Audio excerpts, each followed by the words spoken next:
Вітаю вас у эфіры рацыя на сувязі дыпламат, грамадскі дзеяч, экс-функцыянер рэжыма Лукашэнкі, які ў двадцатым годзе стаў на бок дэмакратыі. Вітаю Анатоля Котава.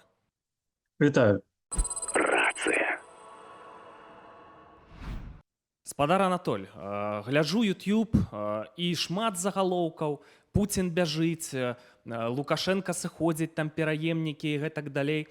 Гэта ўсё звязана з пэўнымі поспехамі украінцаў у Курскай вобласці. Я спадзяюся, што гэтая аперацыя запусціла незваротныя працэсы, але не факт, таму што ў украінцаў вялікія праблемы на Донбасе. Калі Крэмль бярэ вось гэту Пакроўска-Курахоўскую агламерацыю, далей Краматорск, Славянск і аператыўныя прасторы да Дняпра. Агромістая праблема. І вось у гэты драматычны момант, калі мала што зразумела, Лукашенко, мне падаецца, паводзіць сябе не зусім як хаўруснік. Што вы пра гэта думаеце? Вось Лукашенко відавочна паводзіць сябе не як хаўруснік для Расіі. Для Расіі, канешне, дрэнна, таму што яны ўсё ж такі лічылі на тое, што ў крытычны момант Лукашенко прыйдзе на дапамогу і лічылі на тое, што ён знаходзіцца ў сітуацыі, калі ён не можа адмовіць. І, канешне, вось гэты наступ у Курскай вобласці, гэта была тая самая крытычная сітуацыя. Напэўна, адбыўся не адзін раунд перамоваў. Я хаўруснік, але на вайну не пайду. Вось буду тут у сваіх балотах прыкрываць спіну хаўрусніку ад мітычных ворагаў, якія, напэўна, ніколі не нападуць. І для Расіі гэта кепска. Для Беларусі добра, бо Беларусь усё ж такі як краіна устрымліваецца ад таго, каб стаць не проста там хаўруснікам Расіі, каб стаць арэнай для баявых дзеянняў, тому што далучэнне Лукашэнкі да вайны будзе азначаць тое, што пэўныя чырвоныя лініі яны будуць просто сцёртыя. Для Лукашэнкі гэта больш кепска, чым добра. Кепска з пункту гледжання яго адносінаў з Расіяй, ад якой ён залежыць амаль што цалкам. І калі не будзе, так мовіць, сур'ёзных крокаў на сустрач захаду, калі ён не будзе спрабаваць пашырыць пэўнае акенца магчымасцяў на захадзе, то ён страціць абодвы кірункі адначасова. Ён страціць і расійскую падтрымку, і не адкрые вакно на захадзе, таму што для еўразвязу, для ЗША занадта мала, што я вось, так мовіць, не до конца уступіў у вайну. Гэтая пазіцыя, яна не з'яўляецца чымсьці сур'ёзным з пункту гледжання перамоваў, таму што усе ведаюць, што гэта, не ведаю, не нейкі акт гуманізму ці не жаданне выконваць свае абавязательствы згодна міжнароднаму праву, бо гэта проста боязь таго, што уваход у вайну яго знясе. Я хачу зараз вярнуцца да пытання з палітвязнямі. Ідуць пэўныя працэсы. Канешне, Лукашенко не хоча, каб яго нахілялі. Там адзінкі на дадзены момант там выпускаюцца. А насамрэч, што это? У нас гіганцкая колькасць палітвязняў. Смешна выглядае гэтая лічба перманентна ў 1500 чалавек, якую падаюць некаторыя праваабарончыя арганізацыі. Все-таки працэсы ідуць. Так, запускаецца гандаль, можа быць, ён гнюсны, але працэсы ёсць. Як вы лічыце, да чаго гэта можа рэалістычна прывесці? Галоўны факт. Пэўныя людзі выходзяць. І так, гэта зараз адзінкі ў параўнанні з тым, колькі сядзець ці колькі саджаюць, але для кожнай такой адзінкі датэрміновы выхад. Увогуле выхад з вязніцы, дзе яны не павінны былі знаходзіцца, гэта вельмі сур'ёзна. І менавіта так трэба да гэтага падыходзіць. Я тут супраць матэматычных падыходаў. Гэта вось мы становімся на ўзровень таго самого Лукашэнкі, які адносіцца да людзей як да ската. Калі ён гэтага не будзе рабіць, у яго аніякага полю манеўру, так мовіць, на захадзе не будзе, а яно вельмі патрэбна, бо калі падпасці, що 100% залежнасць толькі ад аднаго гульца, а гэты гулец это Расія, то магчымасцяў, так мовіць, не паслаць войскі, не далучыцца на поле бою да свайго хаўрусніка яе не будзе, а гэта азначае смерць. Калі ёсць пэўная яшчэ ступень незалежнасці у Лукашэнкі і жаданне яе захаваць ад Крамля, гэтыя працэсы будуць працягвацца і набіраць абароты. Бо насамрэч для Лукашэнкі апрача нейкага хворага пачуцця таго, што ён пакараў сваіх ворагаў, таго, што яны сядзяць у турмах, для яго аніякіх бенефітаў з таго, што яны сядзяць у турмах, з таго, што сядзіць у турме той самый Анджэй Пачобут ці Мікалай Статкевіч, для яго гэтых бенефітаў няма. У яго на галаве жаданне ўсё ж такі нейкім чынам упаўсці ў 7-й тэрмін. Людзі, якія сядзяць у турмах, яны, так мовіць, больш перашкаджаюць, чым дапамагаюць з пункту гледжання міжнароднай палітыкі нейкім чынам у гэты 7-й тэрмін упаўсці. Таму што калі яны сядзяць, будзе ці не будзе 7-й тэрмін залежыць толькі ад Расіі. Калі людзі будуць выходзіць, тут пачынаецца ўжо больш складаная гульня, але ўсё ж такі мы з вами там размаўлялі дзесьці і вясной, но, так мовіць, я усцяж лічу, што Лукашенко як палітык до конца гэтага году не дажыве. Ну, я хочу у вас спытацца, як вам падаецца, чаму ён не дажыве? Можа быць, у вас больш інфармацыі? Это са здароўем звязана? Можа, вы ведаеце, што там насамрэч з ім адбываецца? Таму што выглядае то нібыта нармальна, калі там падмажуць мейкап зробяць і на кропельніцах паляжыць, то неяк жудасна ён выглядае. Чаму ён не дажыве до канца электаральнага цыклу?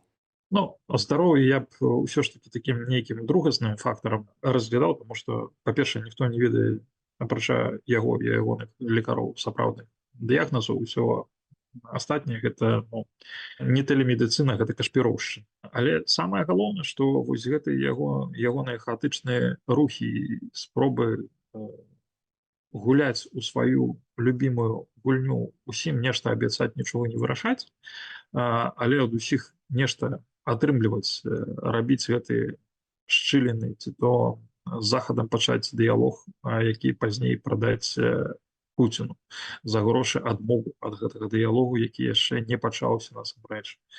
Ці то нейкая адліга, так мовіць, ці паніжэнне напружанасці з Украінай на мяжы, якое праз 2 тыдні выскоквае бокам абвінавачваннямі з расійскага боку, што гэта дазволіла украінцам пачаць аперацыю ў Курску. Вось гэты хаос, які ён стварыў у міжнароднай палітыцы, ён паказвае усім гульцам, што ён просто замінае вырашаць праблему Пуціну, ён так ці інакш замінае, каб зусім паглынуць Беларусь. Скажу пра яго не як абаронцу рэшткаў беларускага суверэнітэту, а як просто чалавека, які дбае о свой уласны лёс, о сваё уласнае жыццё, о сваю уласную ладу. З захадам таксама цяжка размаўляць. Чаму? Таму што усе суразмоўцы кшталту Пяткевіча, Жанкова, ці можна там прарасійскіх генералаў, ці нейкі, любая асоба, якая размаўляе з беларускага боку, яна не до конца самастойна. То бок, усе гэтыя дамоўленасці, яны могуць быць не выкананы. Нават калі размаўляюць з Лукашэнкам, таксама разумеюць, што гэта ўсё просто збольшага пра пагаварыць. Дамоўленасці могуць быць перапыненыя, працягнецца гандаль, ці ўвогуле ён пабяжыць у другі бок.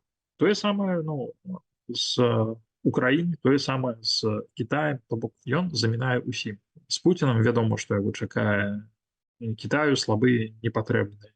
Украіне ён не патрэбны, бо вярнуцца у стан до 20-го, до 22-го года, калі ён там быў самым папулярным замежным палітыкам, немагчым пасля таго, што адбылося. Для захада ён таксама фігура занадта таксічная, і атрымліваецца так, што ён сам сябе загнаў вось сваімі хаатычнымі рухамі, немагчымасцямі выбраць, умоўна, паміж Кітаем, Пакістанам і Індыяй, але ў рэгіянальным фармаце ён стаўся фігурай, якая замінае ўсім на у гэтым рэгіёне. Ягоныя палітычныя дні палічаныя, адно у яго пытанне, як больш-менш не то, што нават прыгожа, з больш-менш сур'ёзнымі гарантамі выжывання сысці. Крамлю вельмі патрэбна было, мне падаецца, так, каб вось быў напад з Беларусі. Тут жа ж Белавуса ў ліпені прыязджаў, напэўна, пра гэта гаварылі. Прынамсі, каб быў пажар на беларуска-украінскай мяжы. А Лукашенка на гэта не пайшоў, займаецца імітацыяй. Няўжо ў яго такія моцныя пазіцыі, там не баіцца? Вось што вы думаеце пра гэта? Шансаў, так мовіць, неяк сур'ёзна пабадацца з украінскай арміяй няма. Гэта, я думаю, што збольшага разумеюць, калі не беларускія генералы, то беларускія палкоўнікі і ніжэй. Гэта самагубства, фактычна, для вайсковых і для Лукашэнкі. І вось гэтая перспектыва яго зусім не прываблівае. Лепш рызыкаваць, пагоршыць на пэўны час стасункі з Расіяй, лепш там не атрымаць нейкі дадатковы крэдыт на тое, каб дажыць до наступнага году ці да электаральнай кампаніі, чым проста вось у адзін момант, так мовіць, зрабіць гэты самабуйчы стрэл сабе ў галаву, таму што уваход у вайну гэта не тое, што смерць, яна проста смерць імгненная. Польша высунула канкрэтнае патрабаванне спыніць, значыцца, ціск мігрантамі, выдаць забойцу польскага вайсковага і вызваліць палітвязняў. Вось гэтыя патрабаванні выконваюцца менш чым мінімальна, на маю думку, так. І ўвогуле вось Рыжынкоў, так, міністр замежных справаў, дазваляе сабе фрывольныя, як для дыпламата, выказванні па тэлебачанні такого кшталту, што палякі з якога месца ўсталі, на тое ж месца сядуць. Што это все азначае? Пакуль выглядае, шчыра кажучы, што Рыжынкоў мае рацыю. Гледзячы на тое, што пэўны прагрэс усё ж такі ідзе, і як бы ён там, так мовіць, не фарбаваўся пад акты гуманізму, амністыі і гэтак далей, гэтаму працэсу не хочацца зашкодзіць, таму што чым больш людзей выйдзе з беларускіх вязніцаў, тым лепш. Добра было б, каб мы таксама перайшлі і ў той пункт, калі новых не будуць туды набіраць. Але логіку рэпрэсійнай машыны яе даволі вельмі цяжка зламаць у адзін момант. Пэўныя захады з боку Польшы і Кітая спрацавалі. Сёння у Беларусі зноў кітайскі госць. Я больш чым перакананы, што размова будзе не надзвычай прыемнай для Лукашэнкі. Можна асцярожна прагназаваць, што працэс вызвалення палітвязняў ён трошкі паскорыцца. З майго досведу працы у дыпламатыі зноўку, пасля такіх сітуацый, калі ёсць ціск, калі ён, так мовіць, раптам прытрымліваецца, гэта значыцца, што ідуць пэўныя перагаворныя працэсы. І, канешне, тое, што мы бачым у беларускім тэлебачанні, гэта, так мовіць, адно, гэта нейкі фасад, гэта прыкрыўка, гэта спроба захаваць твар. Хутчэй за ўсё зараз вядуцца перамовы, і калі яны не прынясуць пэўнага выніку, то, так мовіць, усё вернецца да сітуацыі ціску. То есть была праяўлена рашучасць сягнуць па пэўныя інструменты, па якія не сягаў аніякі край у дачыненнях з Беларусю цягам 4 год. І трэцяе тое, што людзі выходзяць, гэта добра, але пустыя дыскусіі людзей, якія не маюць да гэтага аніякага дачынення, яны з аднаго боку псуюць імідж тых, хто ў гэтай дыскусіі ўцягваецца, а з другого боку могуць зашкодзіць працэсу вызвалення, таму што, на жаль, трэба таксама разумець псіхіку дыктатара.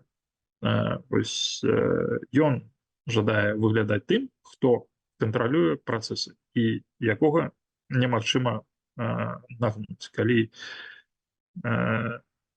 адпаведныя сігналы аб тым, што яго там вельмі сур'ёзна нагнулі і нагнулі тыя, хто да гэтага не мае аніякага дачынення, яны ляцяць па ўсіх сродках масавай інфармацыі, гэта просто повод для таго, каб зарваць гэты працэс. Я хочу у вас пытацца пра пэўны прагрэс у Польшы. Ёсць такі генерал Вальдэмар Скшыпчак, аўтарытэтная асоба, там агромістыя прагляды ў Ютьюбе, экс-намеснік міністра абароны, але генерал адстаўны. І вось у часопісе «Впрост», я думаю, вы чыталі гэты артыкул, ягоная прапанова стварэння беларускага легіёна ў Польшы, ну, прафесійнае натаўскае буйное падраздзяленне з беларусаў, так? Вось скажыце мне, калі ласка, гэта, на вашу думку, ну, такое прыватнае меркаванне адстаўнога генерала, ці все-таки за гэтым нешта стаіць? Ён жа дарацца сённяшняе вайсковае кіраўніцтва ў Польшы, як вы лічыце? Ну, з аднаго боку, я б мог аджартавацца і сказаць, што Польша краіна ўсё ж таки дэмакратычная, і ў ёй кожны адстаўны генерал можа выказаць публічна сваё меркаванне, якое адрознае ад таго, што лічыць вайсковае кіраўніцтва ці кіраўніцтва дзяржавы, але, на маю думку, гэта больш зараз падобнае на гэтае акно Авертона, аказанне пэўнага ціску на палітычнае кіраўніцтва, таксама тэсціраванне таго, тэставанне таго, як будзе рэагаваць на гэта грамадская думка, як польская, так і, так мовіць, беларускай эміграцыі, самой ідэі. І што можна сказаць, што нейкага негатыву да гэтай ідэі няма ані ў беларусаў, ані ў палякаў. То бок гэта ўсё паказвае пэўны накірунак, у якім хутчэй за ўсё будуць ісці падзеі. На маю думку, канешне, гэта ўсё варта было б рабіць раней. Жаданне не злаваць дзеды ці спадзяванне таго, што такія структуры могуць быць створаны на нейкім там прынцыпе самаарганізацыі ці прынцыпе добраахвотніцтва, яны, так мовіць, не спрацавалі, не спраўдзіліся. Дзед ўсё роўна раззлаваны, добраахвотныя нейкія падраздзяленні, яны ўсё ж такі адрозніваюцца ад таго, што уяўляе сябе нават беларуская армія. За выключэннем тых, хто, так мовіць, сур'ёзна ваюе ва ўкраіне ў розных падраздзяленнях, як беларускіх, так і не беларускіх. Таму вось гэтая задача, яна вельмі сур'ёзная, і гэта праца на перспектыву незалежна ад таго, адбудзецца ў Беларусі рэвалюцыя паслязаўтра, ці праз год, ці праз два. Чаму? Таму што відавочна, для таго, каб гэтую перамогу рэвалюцыі ўтрымаць, патрэбна таксама структуры, як паліцыя, як войска, як новыя пагранічнікі, як новыя таксама спецслужбы. Гэта ўсё патрэбна, і гэта трэба ўсё рабіць вельмі прафесійна, па стандартах не беларускага савецкага войска, а прынамсі па набліжаных да НАТО стандартах, ці па стандартах НАТО адразу. Так мовіць, праект не на один год, які трэба запускаць, каб мець магчымасць вось гэту перамогу рэвалюцыю ў Беларусі таксама абараніць, каб было каму бараніць. Я толькі дадам да вашых словаў, што пэўныя пачатковыя працэсы ідуць, створаны пэўныя структуры, І у тым ліку в гэтых структурах ёсць вышэйшыя афіцэры, дарэчы, выхадцы з лукашэнкаўскіх сілавікоў. Рация. Ну, адвярнуўся Лукашенко ад Пуціна ці часткова адвярнуўся. Ну таксама ж там у Крамлі не такія дурні. Памяняецца сітуацыя, не дай бог, канешне, каб яна мянялася. Можа, Лукашенко лепш пралічыў, больш ведае, атрымаюць яны аператыўны поспех там на Донбасе. Ну, это можа вот, калі это будзе на карысць Крамля, то і Лукашэнкам зоймуцца. Ну, все-таки, вось пэўныя сцэнары ўжо апісалі. Я папрашу у вас яшчэ раз у экспрэс-фармаце все-таки. Калі рэалістычна глядзець на сітуацыю, без фантазій, так? Без там марных спадзеваў. Якое вашае будучынне сцэнароў у Беларусі, ну не ведаю, цягам паўгода? Ну, можна хутчэй за ўсё заходзіць з таго, што нейкім чынам вайна расійска-украінская прыпыніцца, і гэта будзе выклікаць таксама неабходнасць вырашэння беларускага крызісу. І тут, так мовіць, два базовых сцэнары: ці на захад, ці на ўсход. Вось, калі на ўсход, гэта тотальная залежнасць ад Расіі, гэта жалезная заслона на той мяжы, якая зараз там сур'ёзным чынам разбудоўваецца. Гэта вельмі простае рашэнне для захаду, якое прынясе часовую палёгку. Але гэта вельмі дрэнны сцэнар для і Лукашэнкі, і яго найбліжшае атачэнне, і бізнесу, ось, які зараз там зарабляе халерныя грошы, менавіта дзякуючы таму, што ён блізкі да Лукашэнкі. Іх проста паступова вынішчаць. Ну, пачнуць з буйнога бізнесу, і мне падаецца, што яны ўсе гэта добра разумеюць. Другі, так мовіць, базовы сцэнар — гэта ўсё ж такі зрабіць сур'ёзныя крокі на захад. Гэта для Лукашэнкі даруе не ўладу, толькі жыццё, напэўна. Гэта створыць перадумовы для таго, каб у самым горшым выпадку жалезная заслона яна была на ўсходніх межах Беларусі. Гэта, ну, так мовіць, стварае умовы для зусім непрадказальных сцэнароў, як будзе далей кіравацца Беларусь. Але гэта той крызіс, які будзе вакном магчымасцяў дзеля таго, каб пачаць вельмі цяжкі беларуска-беларускі дыялог у падзеленым грамадстве. І гэтых падзел яны больш глыбокія, і іх больш, чым проста гэты чорна-белы падзел паміж новай Беларусі, беларускай апазіцыі, Беларусі дэмакратычнай і Беларусі Лукашэнкі, Беларусю Ябаці. Гэтых падзелаў значна больш. Гэта той шанец, які трэба будзе не змарнаваць, бо эканамічны, палітычны крызіс, сацыяльны падзел — гэта вельмі дрэнны перадумовы для старту, для будавання фактычна новай дзяржавы. Але гэта наш гістарычны шанец, які мы павінны выкарыстаць.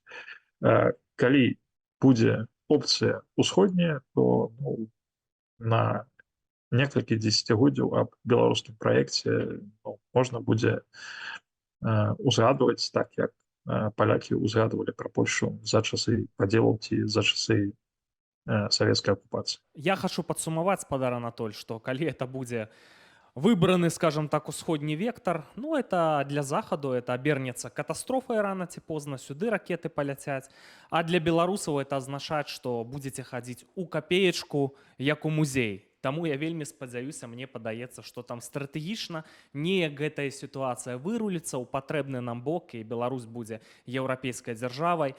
Шаноўныя гледачы і глядачкі, што вы думаеце пра сцэнары, да якіх схільны спадар Анатоль Котаў? Чакаем вашых каментароў. Спадар Анатоль, шчыра вам дзякуй, што надалі час. Дзякуй вам за размову.